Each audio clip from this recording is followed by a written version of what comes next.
동행하시는 주님, 그 주님 바라보며 함께 찬양으로 고백하겠습니다. 주와 같이 길 가는 것 즐거움이라닌가. 우리 주님 걸어가신 발자취를 밟겠네. 아멘. 주와 같이 길 가는 것, 길 가는 것 즐거움이라닌가.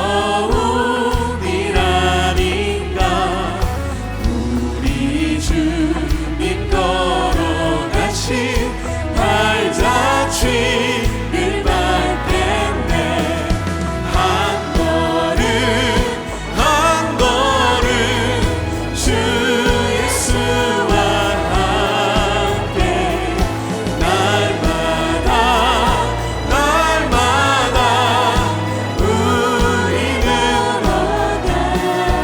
어린아이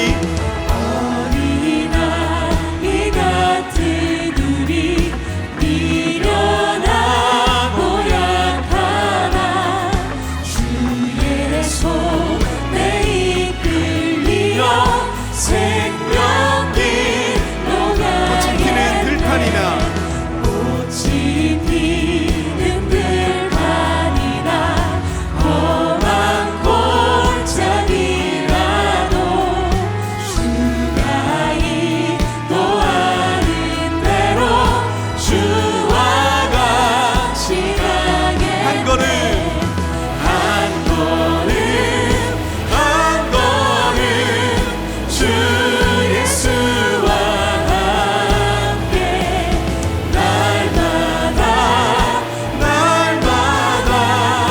우리 걸어. 예선지자 애녹같이 선지자 애녹같이 우리들도 천국에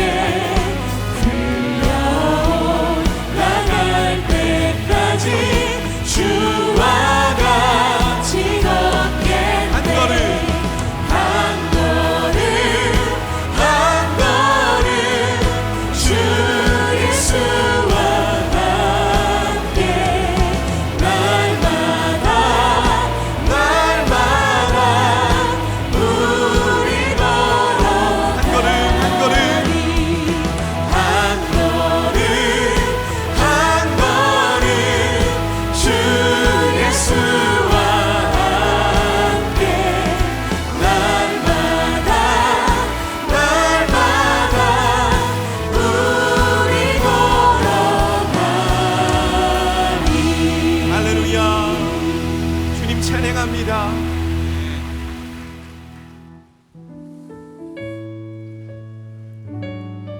언제나 우리를 바라보시는 주님, 우리가 주님을 사모하며 주님 바라보며 나아가기 원합니다.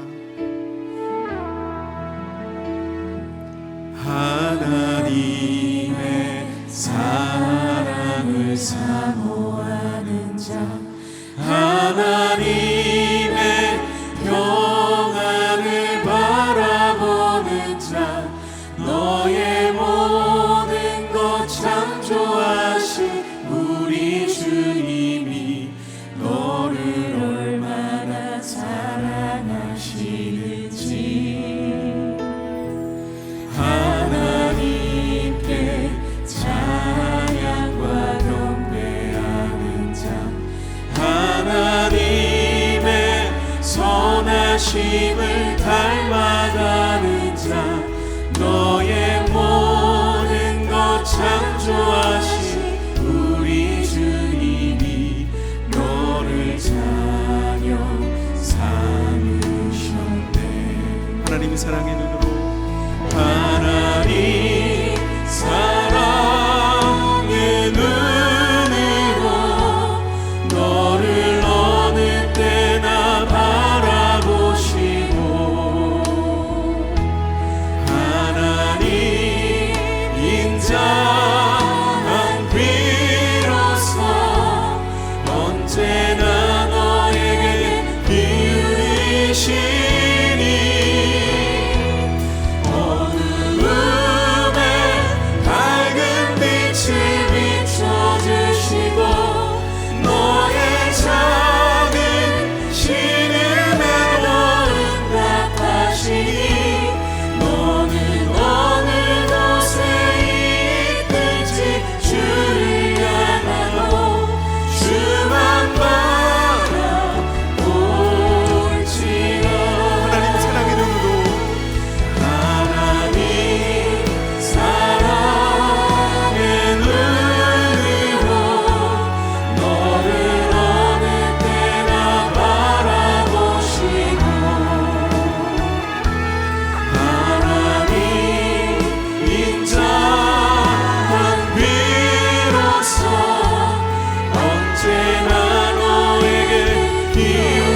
한국 속담에 말 한마디로 천냥빚을 갚는다라는 말이 있습니다.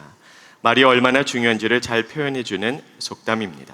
실제로 말 한마디를 부드럽고 지혜롭게 함으로써 천냥빚을 갚을 수도 있습니다. 그런가 하면 말을 거칠고 공격적으로 함으로 인하여 큰 화를 불러일으킬 수도 있습니다. 이 원칙은 우리의 교회 생활에서도 그대로 적용이 됩니다. 우리가 지혜로운 말을 통해서 사랑이 넘치는 건강한 공동체를 세울 수도 있는가 하면 말을 어리석게 함으로써 건강하던 공동체도 무너뜨릴 수가 있는 겁니다. 그러므로 우리가 화목한 공동체를 이루어 나가기 위해서 우리의 언어 생활은 너무나도 중요하겠죠. 하나님께서는 우리 모두를 그리스도 예수 안에서 한 가족 그리고 한 몸 되게 하셨습니다. 그러므로 우리는 서로를 내 몸과 같이 사랑해야 합니다. 그렇다면 우리는 어떻게 서로를 진심으로 사랑하는 건강한 공동체를 세워나갈 수 있을까요? 오늘의 본문 말씀을 통해서 우리가 함께 화목한 교회를 세우기 위한 대화의 기술을 배워보기를 원합니다. 이 말씀을 통해서 서로를 격려하고 배려하는 그런 지구촌 교회가 함께 되기를 간절히 기도합니다. 자, 그렇다면 우리가 화목한 공동체를 세우기 위해서 우리에게 꼭 필요한 말이 과연 무엇일까요? 우리 화면을 통해서 다 같이 한 목소리로 읽겠습니다. 사실은 저도 그래요. 우리가 살다 보면 종종 실수할 때가 있죠. 그럴 때 여러분께서는 그동안 어떻게 해오셨습니까? 또는 다른 사람이 실수하는 모습을 보셨을 때 여러분께서는 그동안 어떻게 반응하셨습니까? 누군가가 실수할 때 한국 사람들이 굉장히 흔히 하는 말이 있습니다. 무엇이죠? 네, 그럴 줄 알았다. 참 이상합니다. 아니, 이미 알고 있었다면 좀 미리 말씀해 주시지 그랬어요. 그러면 그 실수를 하지 않았을 텐데 말입니다. 이와 같이 우리는 누군가가 실수하는 것을 보면 그 사람을 질책하거나 책망하고는 합니다. 때로는 그 사람을 놀리거나 조롱할 때도 있겠죠. 그러나 하나님은 누군가가 실수했을 때 그 사람을 질책하기보다는 따뜻하게 격려해 주기를 원하십니다. 그러므로 다음번에 누군가가 실수하는 것을 보셨다면 그에게 다가가서 이렇게 말씀해 주시면 감사하겠습니다. 사실은 저도 그래요. 물론 방금 그 사람이 했던 그 똑같은 실수를 내가 범하지는 않을 수 있었겠죠. 그러나 우리가 그동안 얼마나 많은 실수를 했습니까? 결국 우리의 삶을 돌아보면 저도 그리고 여러분도 참 많은 실수를 범하지 않았습니까? 세상에 실수하지 않는 사람이 어디 있겠습니까? 우리 모두는 너무나 연약하고 부족한 존재이기 때문입니다. 오늘의 본문 말씀은 우리가 얼마나 작고 보잘것없는 존재인지를 우리에게 정확하게 지적해 주고 있습니다. 오늘의 본문 말씀 16절, 우리 화면을 통해서 다 같이 한 목소리로 읽겠습니다. 서로 마음을 같이하며 높은 데 마음을 두지 말고 도리어 낮은 데 처하며 스스로 지혜 있는 채 하지 말라. 우리의 마음을 높은 데 두지 말고 낮은 데 두라고 말합니다. 그리고 제발 지혜로운 척, 똑똑한 척 좀 하지 말라고 하나님께서는 말씀하십니다. 한마디로 겸손하라는 것이죠. 그 이유가 무엇일까요? 저도 여러분도 겸손할 수밖에는 없을 정도로 작고 보잘것없는 존재이기 때문입니다. 우리가 과연 누가 하나님 앞에서 자랑할 수 있겠습니까? 아무리 잘난 척을 해봐도 하나님 보시기에 우리 모두는 무지무능한 존재일 뿐입니다. 물론 상대적인 차이는 있겠죠. 좀 더 고학력자가 있는가 하면 저학력자도 있습니다. 사업 수완이 굉장히 좋아서 돈을 많이 버신 분이 있는가 하면 그렇지 못한 분도 있겠죠. 키가 큰 사람이 있는가 하면 키가 작은 사람도 있고 힘이 센 사람이 있는가 하면 굉장히 약한 사람도 분명히 있겠죠. 그러나 그것은 어디까지나 상대평가를 했을 때 드러나는 차이점일 뿐입니다. 그러나 하나님께서 우리를 보실 때 상대평가하시지 않습니다. 하나님은 절대평가하시죠. 하나님의 기준에 그렇다면 도달할 수 있는 사람이 과연 누가 있겠습니까? 우리 모두는 전부 다 기준 미달이고 수준 미달입니다. 우리가 아무리 똑똑해도 우리가 모르는 것이 훨씬 더 많이 있습니다. 아무리 많은 지혜와 경험이 있다 할지라도 우리는 한 치 앞도 내다보지 못합니다. 우리가 아무리 실력과 능력이 출중한다 할지라도 이 세상에서는 우리의 힘으로 해결할 수 없는 일들이 너무나도 많이 있습니다. 무엇보다도 우리가 아무리 착하게, 선하게, 도덕적으로 살았다 할지라도 우리 모두는 단 한 명의 예외도 없이 죄인입니다. 의인은 없나니 하나도 없고 모두가 치우쳐서 무익하게 되었다라고 성경은 외치고 있지 않습니까?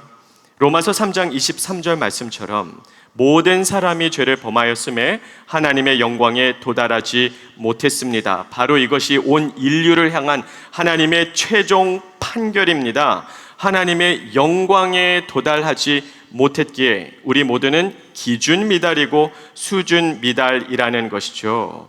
과연 하나님 앞에서 내가 정말 잘났노라고 자랑할 수 있는 사람이 과연 누가 있겠습니까? 한마디로 하나님 보시기에는 도토리 키재기입니다. 좀 더 적나라하게 표현을 하자면 다 그놈입니다.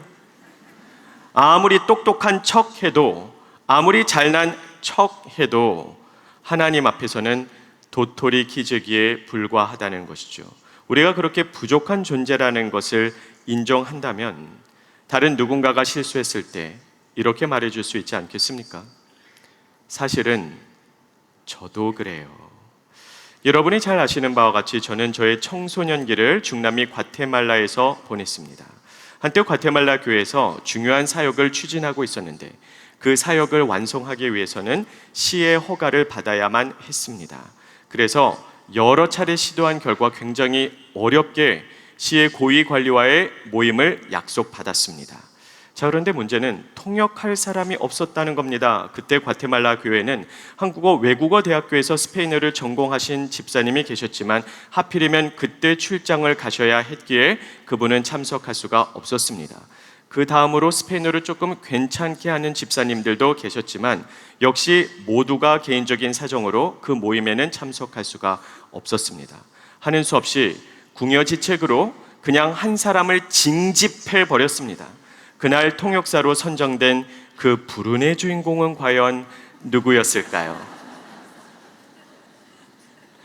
바로 저였습니다. 그때 저는 14살이었습니다. 그렇게 어린 나이에 그 중요한 모임에서 통역을 맡았으니 제가 얼마나 떨렸겠습니까? 너무나 긴장한 나머지 모임이 시작하자마자 저는 제 앞에 있었던 물컵을 그만 엎어버렸습니다. 자, 회의석상에서 물컵을 엎은 것도 문제이지만 더 큰 문제는 그 물이 쏟아진 방향이었습니다. 제가 물컵을 탁 엎었는데요. 물이 쫙 쏟아지면서 전부 제 앞에 앉아 있었던 그 고위 관리에게로 쏟아져 버렸습니다. 그분의 옷이 흠뻑 젖었겠죠. 이제 망한 겁니다. 저는 그 순간 확신했습니다. 아, 이 미팅은 끝장났구나. 어떻게 됐을까요? 참으로 놀랍게도 그분이 너무나 호탕하게 껄껄 웃으면서 이렇게 말하는 겁니다. 나도 어렸을 때 긴장을 할 때면 물컵을 쏟기는 하곤 했는데 지금 이렇게 똑같은 행동을 하는 거 보니 이 소녀는 아마도 큰 인물이 될 것입니다. 하나님께 영광의 박수 올리겠습니다. 이 대목에서 박수가 나올 줄은 저도 미처 몰랐습니다. 그 말 한마디가 저를 살렸습니다. 그 말이 저에게는 희망이었고 감격이었습니다. 저는 문자 그대로 그 회의석상에 찬물을 쫙 끼얹은 장본인 아닙니까? 그런 저를 질책하거나 책망하지 않고 저에게 격려의 말을 들려주었던 것이죠. 자, 그날 그분이 하셨던 말을 아주 짧게 요약을 하자면 뭐라고 표현할 수 있을까요? 사실은 저도 그래요. 우리 모두가 실수하는 부족한 존재라는 것이죠. 우리가 얼마나 부족한지를 인정한다면 우리도 다른 사람에게 가서 이렇게 말해줄 수 있지 않겠습니까? 집사님, 사실은 저도 그래요. 그러니 우리 함께 힘냅시다. 이렇게 서로를 배려하고 격려하는 공동체, 우리 지구촌 교회가 되기를 예수님의 이름으로 축복합니다. 우리가 화목한 공동체를 이뤄나가기 위해서 두 번째로 우리에게 꼭 필요한 말이 과연 무엇일까요? 우리 화면을 통해서 다 같이 한 목소리로 읽겠습니다. 그럴 만한 사정이 있을 거예요. 우리가 다른 사람과 관계를 맺다 보면 이런 생각이 들 때가 있죠. 아니, 저 사람은 어떻게 이 상황에서 저런 말을 할 수가 있지? 저 사람은 어떻게 이렇게 행동할 수가 있을까? 도저히 이해할 수가 없어. 이런 생각이 들 때면 꼭 이렇게 한번 말해 보시기를 바랍니다. 아마 그럴 만한 사정이 있겠지. 자, 오늘의 본문 말씀 17절 우리 화면을 통해서 다 같이 한 목소리로 읽겠습니다. 아무에게도 악을 악으로 갚지 말고 모든 사람 앞에서 선한 일을 도모하라. 하나님께서 오늘 말씀을 통해서 악을 악으로 갚지 말고 오히려 선을 도모하라라고 말합니다. 이게 참 말로 하기는 쉬운데 직접 실천으로 옮기기는 굉장히 힘듭니다. 누구에게나 내가 상처를 받았을 때 내가 받은 그대로 돌려주고자 하는 마음이 있기 때문입니다. 자, 여러분도 한번 상상해 보시길 바랍니다. 지금 누군가가 나에게 굉장히 큰 상처를 주었습니다. 그때 딱 생각나는 성경 말씀이 있죠? 무엇인가요? 원수도 사랑하라 라면 얼마나 좋겠습니까? 그런데 그 말씀이 생각나지 않죠? 우리가 생각나는 말씀은 출애굽기 21장 24절 다 같이 큰 목소리로 눈에는 눈, 이에는 이. 우리는 내가 받은 그대로 돌려주고 싶어 합니다. 이것이 어쩌면 인간의 본성일지도 모르겠습니다. 근데 오늘 말씀을 통해서 하나님께서는 우리의 본성을 거슬러서 악을 앞으로 갚지 말고 오히려 선을 도모하라라고 말씀하십니다. 자, 이제 어떻게 하면 좋을까요? 여러분에게 아주 실질적인 제안을 하도록 하겠습니다. 누군가가 이해가 되지 않을 때 반드시 그 사람의 입장이 되어 보시기를 바랍니다. 내가 그 사람이 자라온 그 배경을 이해한다면 왜 그 사람이 그런 행동을 하는지 이해할 수 있게 되지도 않겠습니까? 내가 그 사람이 어떠한 환경과 상황에 처해 있는지를 들여다본다면 그 사람이 왜 그런 말을 했는지 이해할 수 있게 될 수도 있기 때문입니다. 그러므로 그럴 만한 사정이 있을 수도 있다는 가능성의 문을 열어주시기를 바랍니다. 오래전에 경영 그리고 자기 분야 그 영역에서 아주 센세이션을 일으켰던 한 권의 베스트셀러가 있죠. 성공하는 사람들의 7가지 습관이라는 책입니다. 전 세계적인 베스트셀러가 되었기 때문에 아마 이 자리에 계신 분들 중에서도 많이 읽어보셨으리라 예상이 됩니다. 그 책에 보면 저자인 스티븐 코비는 다음과 같은 경험담을 들려줍니다. 어느 날인가 지하철에 타고 있었는데 한 정거장에서 한 중년의 남자와 그의 자녀들이 타더라는 겁니다. 자녀들이 어린 나이였는데 어찌나 개구장이었던지 그 아이들이 타는 순간 그 지하철이 완전히 아수라장이 되어버렸다고 합니다. 너무나 시끄럽게 떠들고 굉장히 소란스럽게 굽니다. 그러자 모든 사람이 불편해할 수밖에 없었겠죠. 그런데 어찌된 영문인지 이 신사는 아랑곳하지 않고 그냥 가만히 앉아 있더라는 겁니다. 자, 만일에 여러분이 그 지하철에 타고 계셨다면 여러분 같으면 어떻게 하시겠습니까? 아마 이렇게 생각하겠죠. 뭐 이런 몰상식한 사람이 다 있어. 아니 지금 자기의 아이들이 이렇게 시끄럽히고 있는데 모든 사람을 불편하게 하고 있는데 좀 제재해야 되는 거 아니야? 누구라도 그렇게 생각할 것입니다. 그래서 이 책의 저자도 참다 못해서 그 신사에게 다가가서 이렇게 말했다고 합니다. 선생님, 지금 저 아이들이 너무나 시끄러운데 좀 조용히 시켜주실 수는 없겠습니까? 그러자 그 신사가 이렇게 말하더라는 겁니다. 아, 네, 맞습니다. 죄송합니다. 네, 사실은 조금 전에 제 아내가 이 세상을 떠났습니다. 저 아이들에게 엄마가 죽었다는 사실을 어떻게 알려야 될지를 잘 모르겠어서 고민 중에 있었습니다. 참 이상하죠? 분명히 조금 전까지만 해도 우리는 그 사람이 몰상식하고 굉장히 이기적인 사람이라고 생각을 했습니다. 그런데 그 사람의 입장이 되어 보니 그 사람이 어떤 상황에 처해 있는지를 들여다보니 이제는 그럴 만한 사정이 있다는 것을 이해하게 됩니다. 그리고 그것을 이해하게 되는 순간 그 사람이 더 이상 미워 보이는 것이 아니라 불쌍해 보이지 않습니까? 우리가 서로의 입장에 되어 볼 때 충분히 그 사람을 이해하고 품어줄 수 있게 될 것입니다. 그러므로 우리의 마음 문을 넓게 열어서 그럴 만한 사정이 있을 수도 있다는 가능성의 문을 열어주고 서로를 따뜻하게 품어주는 공동체가 되기를 간절히 원합니다. 마지막 세 번째로 우리가 화목한 공동체를 세우기 위해서 우리에게 꼭 필요한 말이 과연 무엇일까요? 우리 화면을 통해서 다 같이 한 목소리를 읽겠습니다. 괜찮아요. 그럴 수도 있죠. 우리가 누군가에게 크나큰 상처를 받았을 때 우리는 흔히 이렇게 말합니다. 네가 나한테 어떻게 그럴 수가 있니? 그러나 이 말은 반복하면 반복할수록 우리의 공동체가, 우리의 가정이, 그리고 사실은 나 자신이 병들어갑니다. 그 말을 하면 할수록 점점 더 불행해집니다. 그러니 부디 나 자신을 위하여, 우리의 가정과 우리의 공동체를 위하여 상처를 받았을 때 어떻게 그럴 수가 있니? 라고 말하기보다는 그럴 수도 있지라고 한번 말해 보시기를 바랍니다. 자, 오늘의 본문 말씀 18절 우리 화면을 통해서 다 같이 한 목소리를 읽겠습니다. 할 수 있거든 너희로서는 모든 사람과 더불어 화목하라.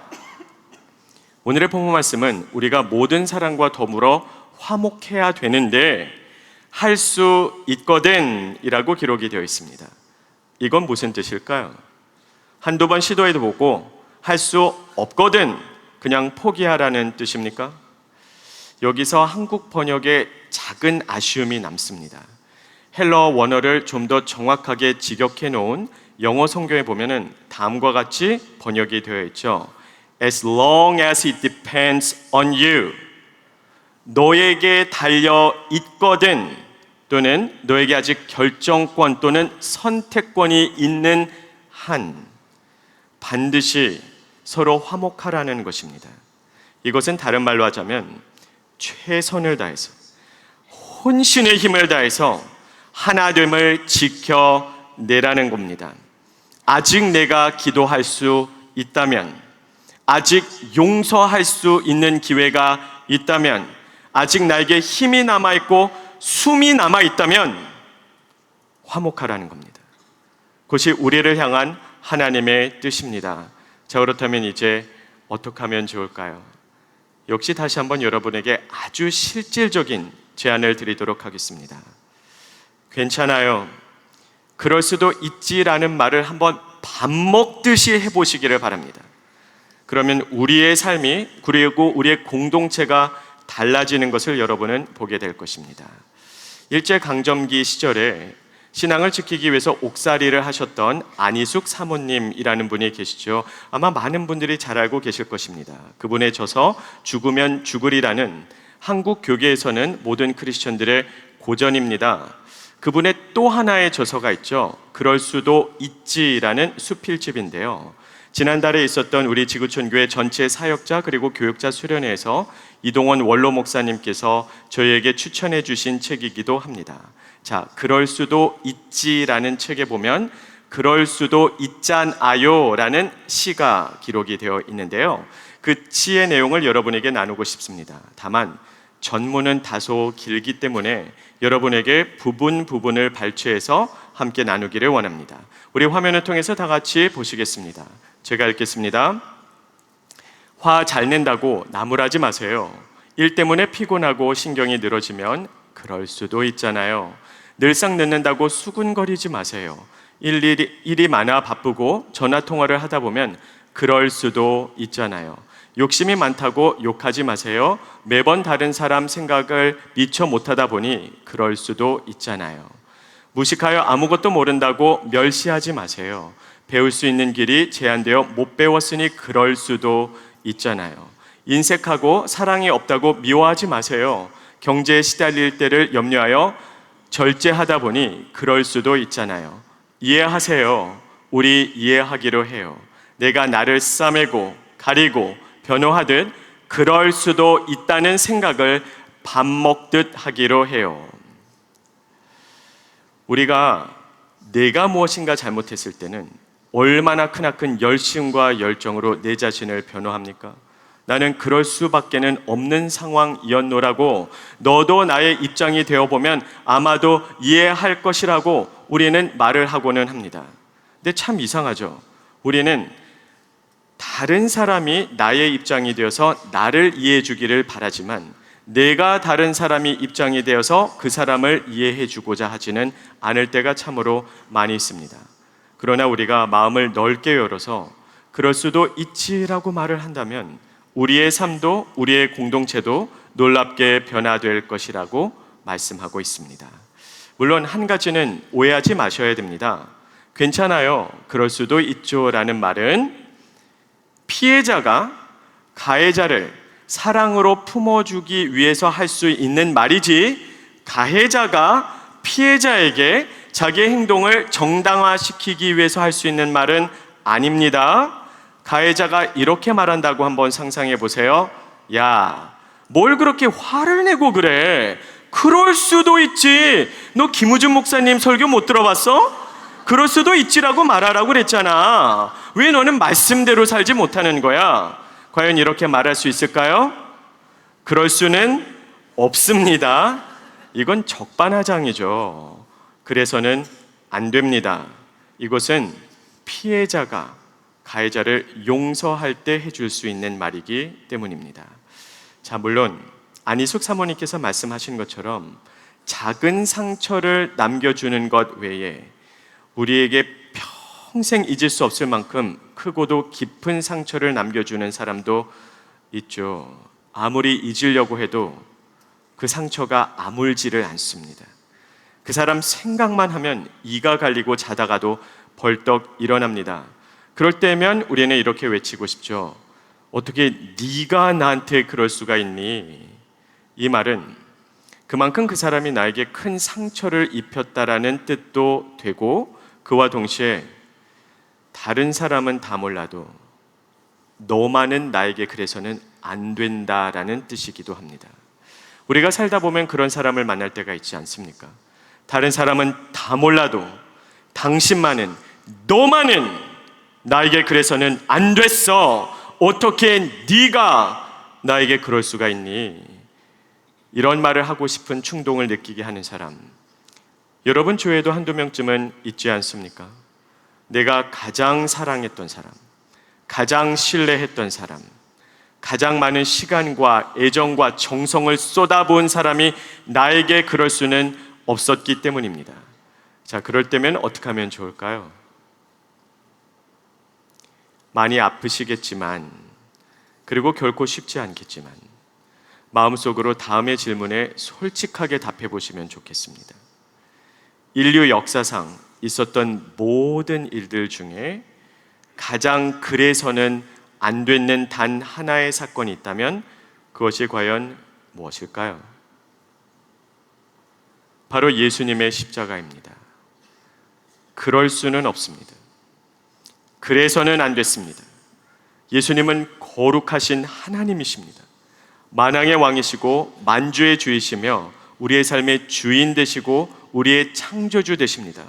그런데 어찌 감히 피조물이 창조주를 향하여 주먹을 날릴 수 있겠습니까? 어찌 우리가 감히 거룩하신 하나님의 얼굴에 침을 뱉고 그 머리에 가시면류관을 씌울 수 있겠습니까? 어떻게 감히 죄인인 우리가 거룩하신 하나님이신 예수님의 등에 채찍질을 할 수 있겠습니까? 어떻게 추악한 죄인인 내가 어찌 감히 예수님의 손과 발에 못질을 할 수 있으며, 어떻게 우리가 감히 예수님께 네가 정령 하나님의 아들이었거든 십자가에서 내려와 보라라고 조롱할 수 있겠습니까? 그럴 수는 없습니다. 절대로 그래서는 안 됐습니다. 그러나 참으로 놀랍게도 예수님께서는 우리에게 단 한 번도 네가 어떻게 나에게 그럴 수 있니? 라고 말씀하시지 않았습니다. 예수님은 묵묵히 잠잠히 그 모든 고통을, 그 수치와 모욕을 다 받아내셨습니다. 그리고 은혜 가운데 우리 곁으로 다가오셔서 사랑으로 우리를 용서하시고 품어주셨습니다. 그리고 이제 우리에게 말씀하십니다. 이제는 너도 가서 너를 배신한 그 사람을, 너에게 침을 뱉고 너의 마음에 망치질을 한 그 사람을 품어주고 용서해 주지 않겠니? 이것이 오늘 우리에게 주어진 사명입니다. 깊은 상처를 받았다면 십자가 앞으로 나아가십시오. 그리고 내가 얼마나 어마어마한 은혜를 받았는지를 기억하시기를 바랍니다. 하나님께서 먼저 나를 용서하셨으니 우리도 서로를 용서할 수 있게 되기를 간절히 원합니다. 오늘 본문 말씀을 통해서 우리는 어떻게 화목한 공동체를 세울 수 있는지에 대해서 함께 생각해 보았습니다. 대화의 기술에 대해서 함께 배워보는 시간을 가졌는데요. 혹시 누가 여러분에게 상처를 주었습니까? 혹시 누군가가 여러분에게 실수했습니까? 그렇다면 이렇게 말씀해 주시면 참 좋겠습니다. 사실은 저도 그래요. 그럴 만한 사정이 있었겠죠. 괜찮아요. 그럴 수도 있죠. 이렇게 서로를 배려하고 격려함으로써 하나님의 사랑이, 그리고 하나님의 숨결이 생생하게 느껴지는 사랑이 넘치는 공동체, 우리 지구촌 교회가 되기를 예수님의 이름으로 축복합니다. 기도하겠습니다. 지금 이 시간 여러분의 삶을 돌아보기를 원합니다. 내가 용서해야 되는 사람이 누구입니까? 내가 지금 아직도 서운한 마음, 섭섭한 마음을 간직하고 있는 그 한 사람을 떠올려 보시기를 바랍니다. 그리고 지금 이 시간 저도 여러분도 우리 모두가 십자가 앞에 서기를 원합니다. 십자가 앞에서 내가 얼마나 추악한 죄인이었는지, 내가 얼마나 놀라운 은혜를 입었는지를 기억하여 성령님의 도우심을 구하시기를 바랍니다. 성령님의 도우심과 인도하심 가운데 주님이 나를 용서한 것 같이 우리도 그 사람을 용서할 수 있게 해달라고 조용히 주님 앞에 임재 앞으로 함께 나아가는 시간을 갖도록 하겠습니다. 기도하겠습니다.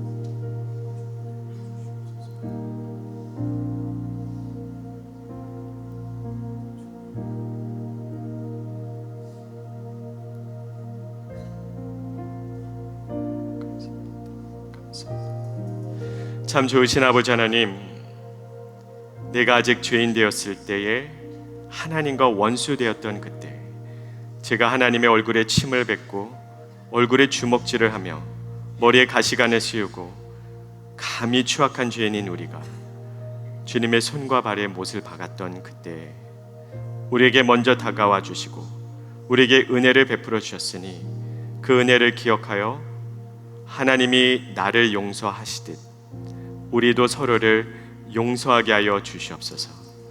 우리의 힘으로 가능하지 아니하오니 성령님 역사하여 주시옵소서. 감사하며 예수님 이름으로 기도합니다. 아멘. 우리 함께 자리에서 일어나셔서 우리 받은 말씀을 기억하며 결단 찬양으로 나아가겠습니다.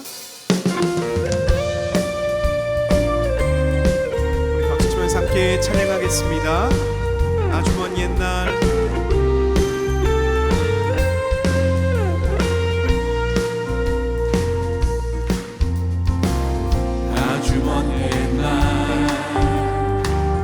하늘에서는 당신을 향한 계획 있었죠. 하나님께서 바라보시며 좋았던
있었죠.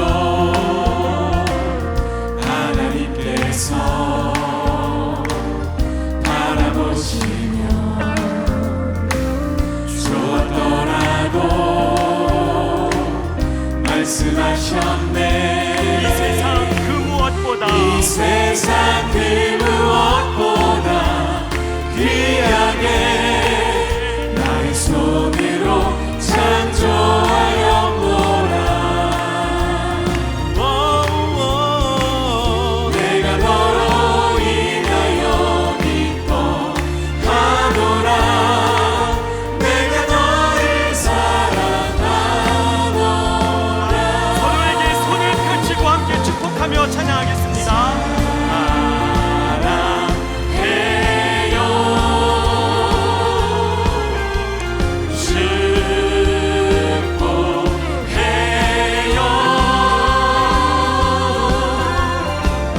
당신의 마음에 우리의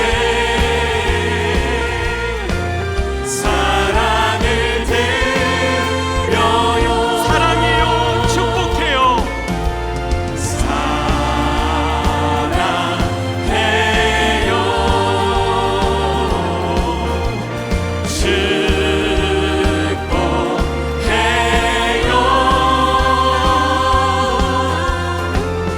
당신의 마음에 우리의 사랑을 드려요. 하나님께 영광의 박수 올려드리겠습니다. 이제는 우리 주 예수 그리스도의 십자가의 은혜와 우리가 아직 죄인 되었을 때 우리를 살리기 위해 하나밖에 없는 아들도 아끼지 않고 내어주신 하나님의 그 크신 사랑과 성령님의 감화 감동하심 또 인도하심이 오늘도 십자가 앞에서 내가 받은 은혜를 세워보며 하나님께서 나를 용서하듯이 나도 서로를 용서하고 서로 격려하기로 결단하는 모든 성도들에게 이제부터 영원까지 항상 함께 하시기를 축원합니다.